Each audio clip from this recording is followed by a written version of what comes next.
వీళ్ళేంటి గిన్నెలన్నీ తీస్తురు? ఇప్పుడేమన్నా పండుగలు ఉన్నాయంటే పండుగలు కూడా లేవు. మరి ఎందుకు ఇల్లంతా చదువుతుర్రు అనుకుంటున్నారా? ఇది ఇప్పటి వీడియో కాదండి, క్రిస్మస్ అప్పటిది. ఇన్ని రోజులైతే నిజంగా నేను ఈ వీడియో చూడలేదు. నైట్ గ్యాలరీ తీసి అవసరం లేని వీడియోలన్నీ డిలీట్ చేద్దాం, ఇంకా స్టోరేజ్ కూడా ఎక్కువ అవుతుందని ఇంకా అవసరం లేని వీడియోలన్నీ డిలీట్ చేస్తుంటే నాకైతే ఈ వీడియో ఓపికనే ఇప్పుడు అప్లోడ్ చేస్తున్నా. మేమైతే ఇల్లు ప్లాస్టింగ్ చేపియలేదు. ఇంకా మా గిన్నెలు చూడండి ఎన్ని ఉన్నాయో, ఇంకా ఇంట్లో ఉన్నాయి, తీస్తూనే ఉన్నాం. కొనేటప్పుడేమో ఇంకా కొనాలి అనిపిస్తుంది, కానీ ఇట్లా పండుగలప్పుడు గిన్నెలు తోమాలంటే చాలా బాధ అనిపిస్తుంది. ఎందుకంటే అవి తోమేసరికి ఇంకా నడుములు నానమ్మ పాట పాడతాయి.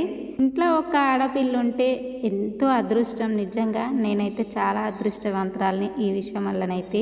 చిట్టి తల్లి నాకైతే ప్రతి పనిలో హెల్ప్ చేస్తుంది. నిజంగా నా కూతురు అయితే చాలా మంచిది. నాకు ఈ గిన్నెలు తీసేటప్పుడు కూడా సబ్జెక్ట్కి పైకి సబ్జెక్ట్ దులిపింది, ఇంకా గిన్నెలన్నీ తీసిచ్చింది. మేమిద్దరం కలిసి బయట వేసినాం. నేను తోముతుంటే చిట్టి తల్లి కడిగింది, నీళ్ళు పోసింది, నాకు ట్రబుల్ చాలా హెల్ప్ చేస్తుంది. ఇంకా మీ ఇంట్లో ఆడపిల్లలు కూడా ఇలాగనే హెల్ప్ చేస్తారా అనేది కామెంట్ చేయండి. ఇవన్నీ అయితే పెళ్లి కట్టిన గిన్నెలే. ఇందులో కొన్ని గిన్నెలు ఒక 2-3 గిన్నెలు అసలు నేను కొన్నా, ఇంకా మిగతావన్నీ మా నాన్న కొనిపించినాయే. నిజంగా ఆడోళ్ళము గిన్నెల పిచ్చి, చీరల పిచ్చి అయితే మస్తు ఉంటుంది. ఏవి కొత్త మోడల్ గిన్నెలు వస్తే అవి తీసుకోవాలనిపిస్తుంది.